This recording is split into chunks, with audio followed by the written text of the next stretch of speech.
Hello ladies and gentlemen of YouTube, this is Megneous and welcome back to another episode of Minecraft Dinosaurs. We have lots of news today. We have dinosaur news, we also have space news. However, first, I would like to point out, thank you very much to one of my subscribers who told me that Sobek was constantly getting out of his cage because he craves the water. Apparently Spinosaurs in the mod, they crave the water. I didn't know this, and suddenly things make a lot more sense to me, so I'm going to update his cage, make it more likable for a semi-aquatic, oh my gosh, don't hurt me. Making it more appropriate for a semi-aquatic dinosaur, yes, Sobek. We'll push you back into the cage later, but for now we're just gonna let you chill in the water over there, because heaven knows I don't want you to be upset. There we go. Alright, very nice. So, I totally messed up this one. As we're working on extending this cage, and making it a cage that also has water available in it, we will be talking about some various news items. There's some news concerning, again, the evolution of tiny raptorns to birds.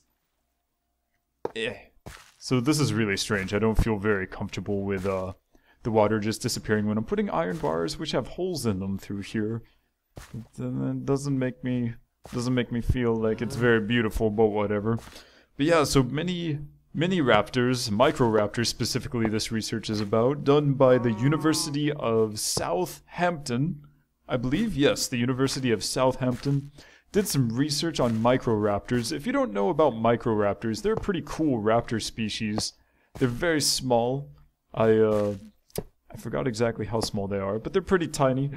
But, the cool thing about them is that they don't have 2 wings like modern birds do. They don't have 4 wings like Archaeopteryx had. I believe Archaeopteryx had 4 wings. Instead, they have 5 wings, which is definitely something that we don't see in modern birds and in most species of tiny raptors back in the days of the transitional fossils between dinosaurs and birds. Microraptors have 2 wings on their forelimbs, 2 wings on, I did not want to do that, on their hind limbs, as well, oh, this is gonna take forever because it's underwater, as well as a wing on its tail. And if you're wondering how something could possibly have a wing on its tail, it's not too hard to imagine. Just think there's something, sort of the tail widens out with feathers coming out of it. It's something like that, and it works pretty well. It was probably used for stabilization and for turning, things like that. But there was a pretty big discussion in paleontology that's been going on for quite a while as to how exactly these early species of winged raptors, how they used their wings. Before they developed powered flight, it's clear that they used their wings for gliding, but exactly what kind of gliding? Where did they glide from? Did they use their wings instead as sort of stabilization while running? It's very possible that they did. If you look at ostriches, despite the fact that ostriches can no longer fly, they indeed use their wings sort of as rudders to stabilize their running. They use them to turn sharply, etc., etc. So you can see where something like that would come from. But so what these scientists did, essentially, was they built a model of Microraptor, and then they put it in a giant wind tunnel. And if you guys know anything about me, you know that why do I keep messing up? You guys know that I absolutely love empirical studies, where you actually make things and get some actual data, rather than theoretical studies. I find practical experiments to be very cool and very interesting. So they built, oh man, my English, they built a model of Microraptor and then put it in a wind tunnel, and they checked out to see what happened. There were a few controversies concerning, like, oh, the shape of the wings or the angle at which the wings go, da-da-da-da-da-da-da. And the research showed, with the wind tunnel, that actually it doesn't appear to be very important about these tiny variables and the shape of the wings or the angle of the wings. Everything seems to point to the idea that Microraptors generally used their wings to glide down from trees, probably to attack prey, something like that. And they did this very well, probably due to the fact that the shape of the wings in the model in the wind tunnel showed that Microraptors had a very high lift coefficient. Now, if you do anything with airplanes, etc., you can probably explain the idea of a lift coefficient much better than I can. I'm not very well educated on planes, I apologize, but I'm going to assume from my very, very sparse knowledge of planes and lift from Kerbal Space Program and not much else actually. I don't have a lot of experience with planes and lift, but I'm going to assume that while gliding, Microraptors, due to the shape of their wings, experienced a very high lift to surface area ratio for their wings. I'm going to assume maybe that's the lift coefficient, which enabled them to essentially beat off gravity for quite a while they're gliding, and enable them to continue to stay up rather than fall down, enabling them while gliding to go the furthest they could while gliding, which would be pretty awesome. That's probably terribly wrong. If you have any sort of experience with lift coefficients and airplanes and stuff, please let me know below in the comments, because I'm always willing to learn more. I'm just going off what the article I read said, so it's probably not very perfect. So that's pretty cool. I love Microraptors and various transitional fossils between modern birds and dinosaurs simply because some of them look so cool. I mean, I, for one, would be totally up for having current species of flying reptiles. Not just pterosaurs, but also transitional species between dinosaurs and birds. Oh no! Oh, it's gonna be hard to get back up here. Yeah. I would be totally up for having those flying around. Like, I realize it's a little bit frightening to have crazy creatures flying around that have giant teeth. Well, not giant teeth, but pretty sharp teeth, and probably bite you every once in a while. But I mean, feathered reptiles flying around in the skies, that would be really cool. I would go for that. I could live in that world. I'm still waiting for us to... I don't know, should we say devolve chickens? Backwards evolution for the chickens so that we can have our back-engineered dinosaurs going on. Alright, so that works pretty well. Let's go ahead and jump in here and take down this wall. I'm gonna go ahead and leave this here. I think that'll be fine. I'm sort of worried about the pit. It shouldn't be that big of a problem. So yes, that's our dinosaur news for the day. There's a lot of space news as well, which I know that some of you really love space news. So let's see. First of all, the Orbital Sciences launch. If you haven't seen the launch, you can click on the link in the description below. And if I forget to put the link in the description below, please remind me, because I do read your comments. But yes, the Orbital Sciences launch. Orbital Science is another one of the companies that is essentially competing. It's a rival of SpaceX for launch services to the International Space Station. NASA gave contracts to both Orbital Sciences and SpaceX so far has been the only one to really deliver on that until now. Orbital Sciences developed their basically middle lift launch launch vehicle called Antares. I've talked about it before. We talked a little bit about back when we first went to the Nether in our last map. We talked about the Antares rocket, how it went on its maiden flight. So they officially put something on top of their rocket, the Antares rocket, and launched it to the International Space Station. As of the recording of this video, they have not yet docked with the International Space Station, although by the time this finishes uploading, maybe they have. I'm gonna leave that up to you to do your own research. But so far, everything seems to have gone okay. It was a picture-perfect launch. Oh, my... Oh, and now I'm trapped inside. Well, that's not good at all. Oh no, I'm not. I have a crafting table. This is, a little bit unorthodox. But since I'm trapped... This is gonna have to do. Oh, I should... Why did I do that? I have iron right here. Nice.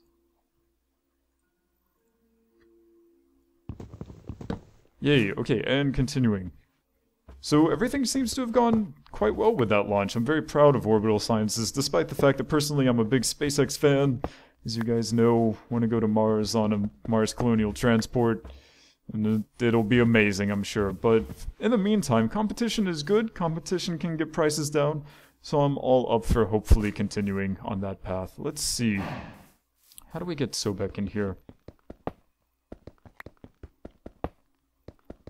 So if you have not seen that launch and you would like to, click on the link in the description below. For our next piece of news, it is about SpaceX, the rival for orbital sciences. As you guys know, we talked about the Falcon 9 version 1.1 and how it was supposed to launch quite a while ago. It's been delayed by like 3 weeks at this point, but they had to delay it because of various problems. There were some issues with timing for the launch pad. There were some issues with the static fire test, some anomalies, which we're not really sure what they were. Something about the interface between... What is happening to my frame rate? Hello? Oh, Sai, what is going on? Why does this suddenly happen? Alright, so we'll be right back. Okay, and we're back. I think what's been wrong with my computer recently when we randomly get frame rate drops, I think what's happening is that since I have Cookie Clicker open, which is a ridiculous web-based game, if you guys haven't played Cookie Clicker, go ahead and try it. It's sort of addictive, but really ridiculous. I think when it saves the game automatically, I think suddenly Firefox uses a lot more of, probably not my RAM, probably just my processor. And then, like, suddenly everything starts to slow down quite a bit. So I've decided not to have Cookie Clicker open while I'm recording anymore, which seems pretty straightforward and like it would be common sense. But hey, I am dumb. So, zombie, what are you doing? Are you fighting Sobek? What is that? Who's shooting arrows at me?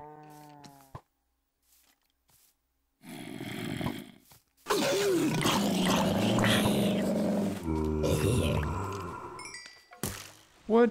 Why are you shooting arrows at me? Sobek! Oh, Sobek, no! Don't hurt me, Sobek.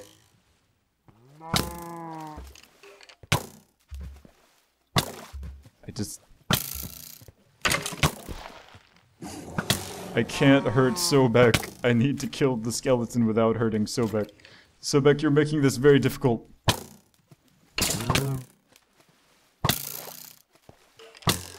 I can't get close to it. No!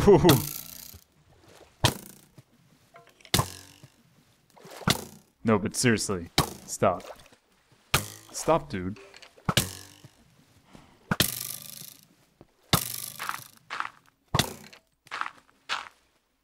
Oh, jeez.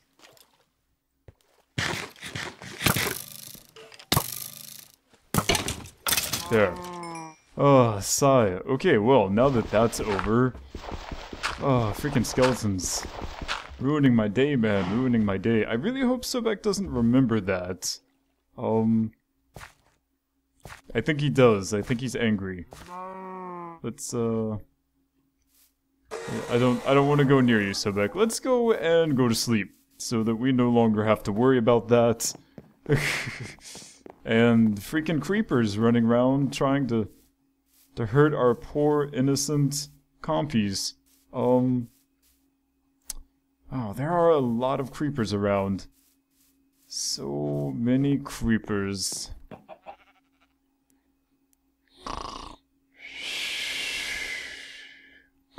Okay, and we're back. Creepers don't hurt my compy. I don't care what you do to the mountain. You can blow up the mountain all you want, but don't hurt the compy. Let's see if we can get Sobek in here. Maybe if we fill in this...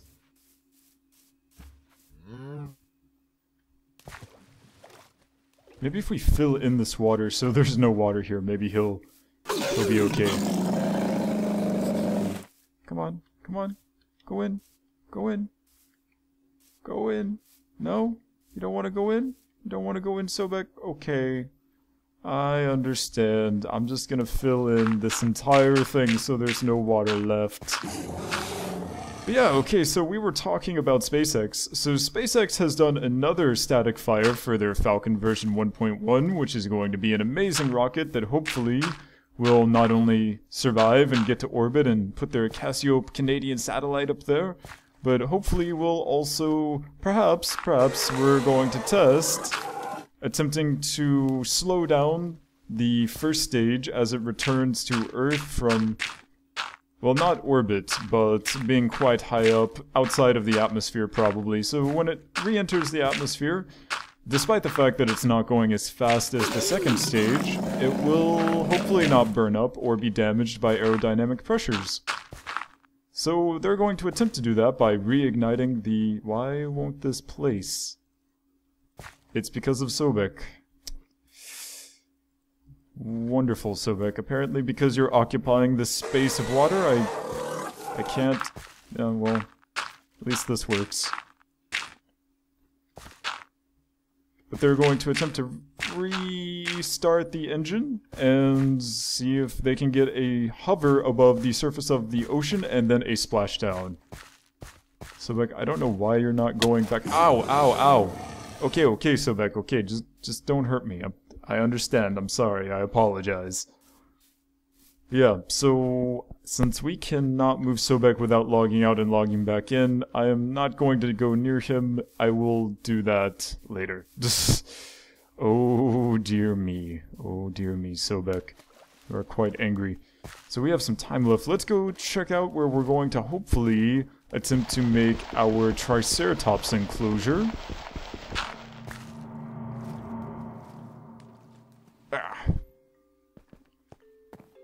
Sobek, you ridiculous Spinosaur.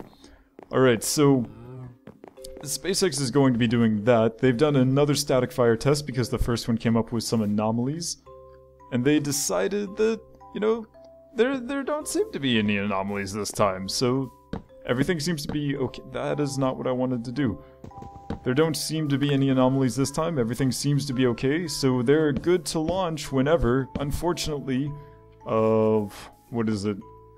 I believe it's the United Launch Alliance is probably going to be using the Vandenberg site for a while because they have to launch some intercontinental ballistic missile tests or something akin to that, which makes me sort of scared and excited, I guess, since intercontinental ballistic missiles still use rocket technology that can lead to some cool stuff for us.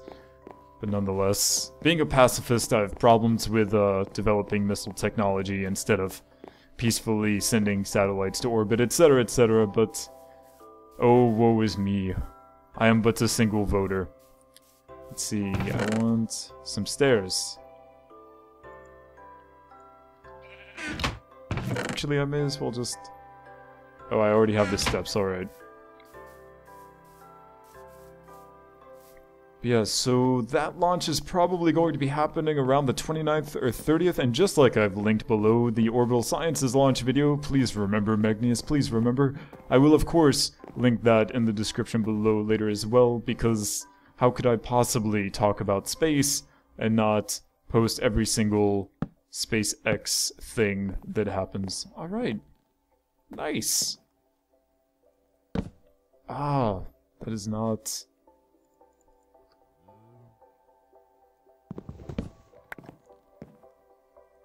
There we go.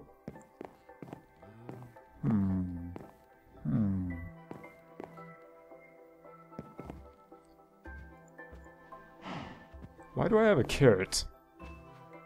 At what point did I pick up a carrot?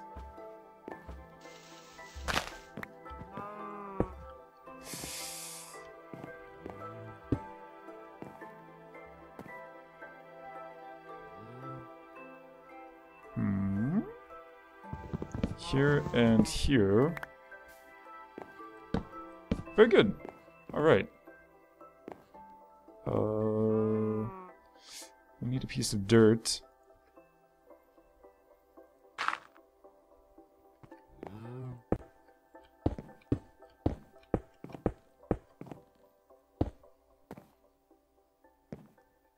Do we have a shovel? We do have a shovel. Very nice.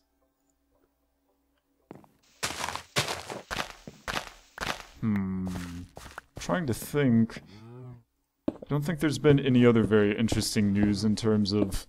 I mean, there was the Laddie launch for NASA. That went well. The Orbital Sciences launch went well. The Falcon launch is coming up soon.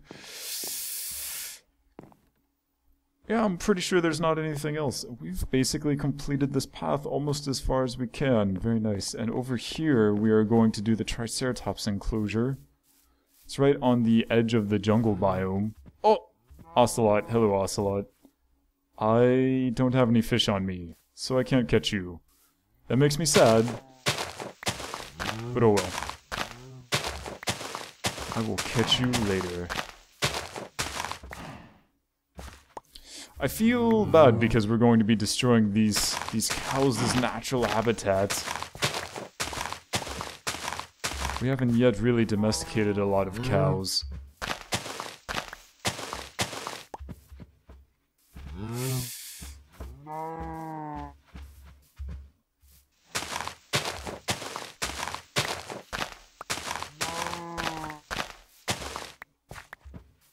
Yeah, this Triceratops enclosure, I'll have a little bit of water in here.